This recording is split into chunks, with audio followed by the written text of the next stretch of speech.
Assalamualaikum warahmatullahi wabarakatuh. Selamat sejahtera kami ucapkan kepada Ustazah dan Mia. Saya Cik Ahmad Amin Haziq bin Cik Hamdan. Saya Ahmad Farhad bin Aminuddin. Saya Fatin Nur Azlina binti Muhammad Uthman. Saya Muhammad Firdaus bin Rusli. Dan saya Muhammad Alif Najmi bin Husain. Dan pada malam ini kami akan membentangkan tajuk ajaran sesat di Malaysia dan kesan terhadap akidah Islam. Seperti yang kita tahu, akidah kita berasal dan berpegang teguh kepada Al-Quran serta hadis-hadis sahih yang dibawa oleh Rasulullah SAW. Baginda bersabda, "Wahai sekalian manusia, sesungguhnya aku telah tinggalkan buat kamu dua perkara. Selagi mana kamu berpegang dengannya, maka kamu tidak akan sesat selama-lamanya, iaitu kitabullah dan sunnah nabinya." Riwayat Al-Baihaqi. Ajaran Islam yang betul disebut sebagai ajaran ahli sunnah wal jamaah, dan perkara ini telah dibincangkan pada muzakarah khas Jawatankuasa Fatwa Majlis Kebangsaan bagi Hal Ehwal Agama Islam Malaysia yang bersidang di Pulau Pinang pada 5 Mei tahun 1996 telah memutuskan bahawa umat Islam di Malaysia hendaklah hanya mengikut ajaran Islam yang berasaskan pegangan ahli sunnah wal jamaah dari segi akidah, syariah dan akhlak. Namun, cabaran dalam menegakkan agama dan ajaran benar sentiasa lahir hari demi hari. Di Malaysia sudah tercatat beberapa peristiwa di mana kumpulan ajaran sesat sudah menapak dan mengambil hati para masyarakat Islam di Malaysia. Oleh itu, marilah kita mengkaji apa itu ajaran sesat. Saya serahkan kepada saudara Ahmad Farhad.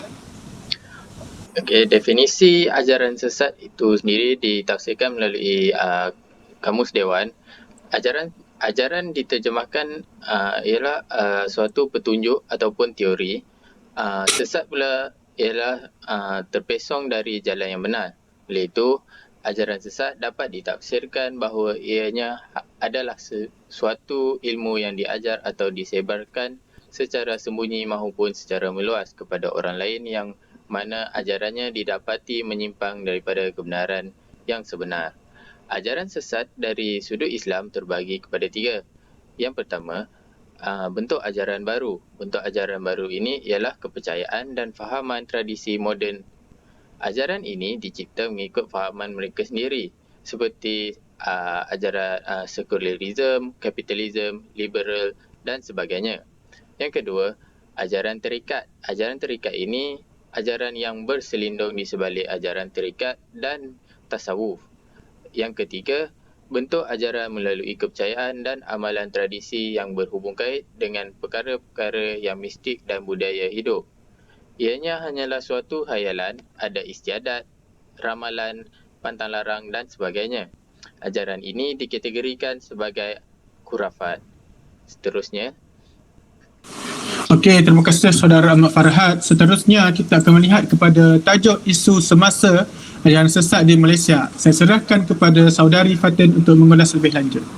Terima kasih kepada saudara Amir. Jadi kita teruskan. Seperti mana yang kita tahu, sejak dahulu lagi telah wujudnya pengaruh ajaran sesat yang mahu memesongkan akidah umat Islam dalam kalangan masyarakat di Malaysia. Hal ini telah menimbulkan satu cabaran yang sangat mendalam bagi mengembangkan agama Islam. Bukan hanya pada masa kini, tetapi sejak dari zaman Rasulullah SAW lagi telah berhadapan dengan isu yang menyimpang akidah umat Islam. Jadi kita pergi terus ke isu semasa ajaran sesat di Malaysia. Dapat dilihat di dalam slide terdapat 3 isu semasa, iaitu Ayah Pin Versi Baharu, Rasul Melayu Kembali Aktif dan Perjalanan Mimpi yang Terakhir. Saya akan spesifikkan pada Perjalanan Mimpi yang Terakhir, iaitu PMYT, di mana kes ini adalah kes yang paling terbaharu yang berlaku di Malaysia pada September yang lalu.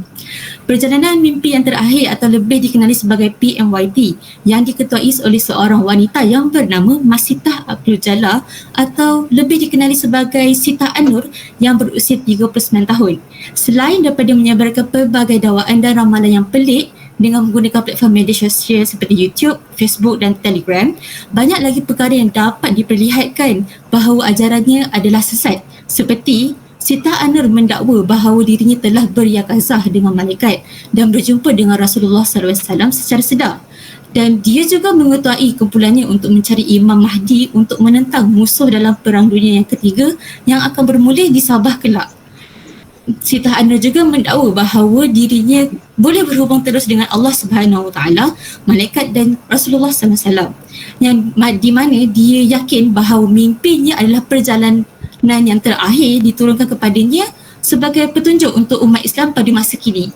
Walau bagaimanapun, Siti Anwar berjaya ditahan oleh pihak polis pada 4 September yang lalu dan telah diikat jamin oleh pihak polis selepas 4 hari direman. Akhir sekali, Siti Anwar telah lafaz taubatnya secara terbuka dan telah memohon kepada semua pengikutnya untuk bertaubat dan kembali kepada ajaran Islam yang benar.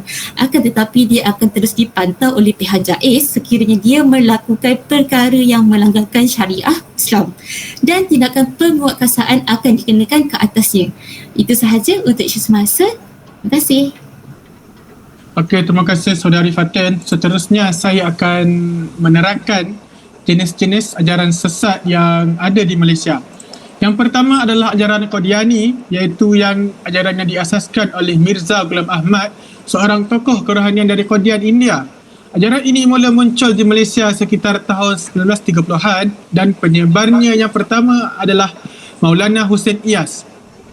Antara kesesatan ajaran Qadiani adalah mereka beriktikad bahawa Mirza Ghulam Ahmad sebagai Al-Mahdi, Nabi serta jelmaan dari Krishna, iaitu salah satu Tuhan dalam agama Hindu. Yang kedua, mereka beriktikad bahawa Allah menurunkan kepada Mirza Ghulam Ahmad sebuah kitab suci yang dinamakan Al-Tazkirah. Dan yang terakhir, mereka mengisytiharkan Qadian sebagai tanah suci dan tempat menunaikan haji. Yang kedua adalah ajaran Bahai. Ajaran Bahai adalah satu agama monoteism, iaitu percaya kepada Tuhan itu adalah satu. Ajaran Bahai ini diasaskan oleh Hussein Ali Al-Mazandarani dan agama ini diasaskan di Iran pada tahun 1847 Masihi. Antara contoh kesesatan ajaran Bahai adalah mereka percaya bahawa pengasasnya adalah jelmaan Allah dan percaya semua agama adalah sama. Mereka juga menolak kewujudan malaikat, mukjizat serta syurga dan neraka. Mereka juga membuat ekor di Palestin sebagai kiblat baharu. Namun pada tahun 2003, mengikut portal JAKIM telah mewartakan bahawa ajaran Bahai adalah sesat. Dan bagi mana-mana umat Islam yang telah mengikuti ajaran tersebut telah dikira murtad. Okey, yang terakhir adalah ajaran Taslim, iaitu ajaran sesat paling tua di Malaysia. Ajaran ini telah diasaskan oleh Haji Muhammad Syafi'i di Kampung Seronok, Pulau Pinang. Antara ciri kesesatan ajaran Taslim adalah mereka beriktikad bahawa diri batin manusia ialah Allah dan diri zahir manusia ialah Nur Muhammad. Yang kedua, mereka mentafsir ayat-ayat Al-Quran mengikut hawa nafsu mereka. Yang terakhir, mereka mengharuskan perzinaan melalui konsep nikah batin. Namun pada 22 Oktober 2009, Mesyuarat Jawatankuasa Fatwa Negeri Pulau Pinang telah bersidang dan telah membincangkan dan memutuskan bahawa ajaran Taslim ataupun ajaran Haji Muhammad Matahari didapati menyeleweng daripada ajaran Islam yang sebenar. Oleh yang demikian, orang Islam adalah dilarang mengamalkan ajaran tersebut dan orang Islam yang telah mengamalkannya boleh dikenakan tindakan undang-undang. Sekian daripada saya. Seterusnya kita akan mengulas dengan lebih lanjut apakah faktor berlakunya ajaran sesat di Malaysia. Saya serahkan kepada saudara Muhammad Firdaus.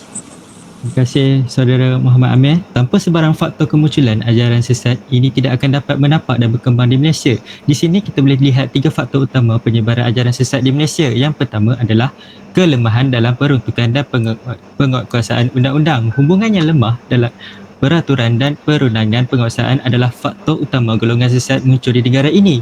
Salah satu sebabnya ialah Mahkamah Islam Malaysia tidak mendapat kebenaran yang meluas untuk menjatuhkan hukuman. Antara contoh kes jenayah Islam telah menunjukkan kelemahan peruntukan dan penguatkuasaan undang-undang khususnya dalam pembasmian ajaran sesat adalah kes Ayah Pin yang mengaku sebagai Nabi ataupun Tuhan hanya didenda sebanyak 2,900 dan penjara 11 bulan. Hukuman sebegitu tidak mampu untuk menghentikan apatah lagi membasmi ajaran sesat. Yang kedua adalah kelemahan sistem pendidikan Islam. Kelemahan sistem pendidikan Islam ialah dari sudut waktu yang terbatas merangkumi aspek-aspek penting Islam iaitu akidah, syariat dan akhlak yang wajib dipelajari dan difahami oleh setiap umat Islam. Pendidikan Islam di peringkat rendah hanya memperuntukkan 150 minit masa belajar seminggu dan hanya 200 minit masa belajar seminggu di peringkat menengah. Tempoh sebegini tidak cukup untuk menerapkan aspek-aspek penting tersebut kepada setiap murid. Yang ketiga adalah kelemahan menangani unsur negatif media massa. Media massa adalah salah satu platform utama bagi semua orang pada masa kini. Dengan media massa, kita boleh dapat berbagai ilmu dan maklumat. Media massa sepatutnya membawa maklumat yang mengajar agar keburukan penyelewengan agama dan ajaran sesat. Namun, tanpa kita sedari, media massa pada masa kini telah dikuasai oleh orang bukan Islam yang menjadikannya ia dilopori dengan maklumat dan ajaran yang bertentangan dengan Islam. Tambahan lagi, agensi yang terlibat tidak mengutamakan nilai ajaran Islam.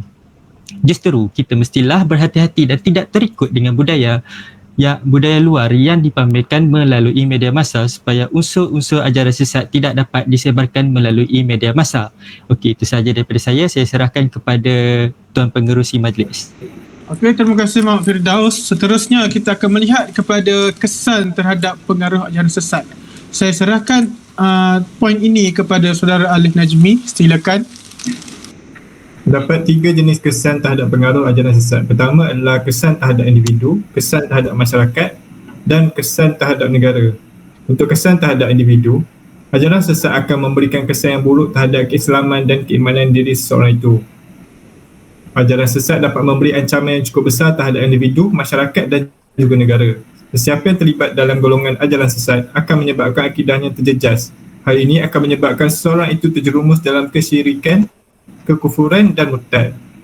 Untuk kesan terhadap masyarakat, ajaran sesat dapat memberi kesan kepada masyarakat dari segi kehancuran institusi sebuah kekeluargaan. Keretakan rumah tangga boleh terjadi dalam kalangan ahli keluarga penganut ajaran sesat disebabkan perbezaan dalam sesebuah kepercayaan dan perbezaan akidah. Ajaran sesat dapat menggugat perpaduan antara masyarakat sekeliling dan menimbulkan sikap taksub kepada kumpulan ajaran sesat seperti memuja dan menganggap pemimpin mereka iaitu ketua pemimpin ajaran sesat sebagai Tuhan mereka, dan hal ini akan menyebabkan mereka tidak menghormati ajaran agama yang telah diterapkan. Hal ini dapat menjejas perpaduan dan keharmonian hidup dalam bermasyarakat kerana ajaran sesat terpisah jauh dengan ajaran agama di mana tiada yang layak disembah melainkan Tuhan. Ajaran sesat juga dapat menimbulkan keganasan di mana perasaan taksub terhadap pemimpin mereka dapat memudahkan pengikutnya dipergunakan untuk melakukan aktiviti keganasan. Untuk kesan yang terakhir iaitu kesan terhadap negara, mengamalkan ajaran sesat akan mengarah kepada negara yang mundur kerana pelibatan dalam ajaran sesat menjadikan seseorang itu tidak proaktif dan membuang masa. Lalu taksub dengan ajaran sesat akan menyebabkan seseorang itu mengabdikan diri mereka kepada ajaran sesat dan meninggalkan perkara lain seperti pekerjaannya. Hal ini akan menjejaskan prestasi ekonomi negara di mana negara bergantung kepada sumbangan dan produktiviti individu untuk mengekalkan kestabilan ekonomi.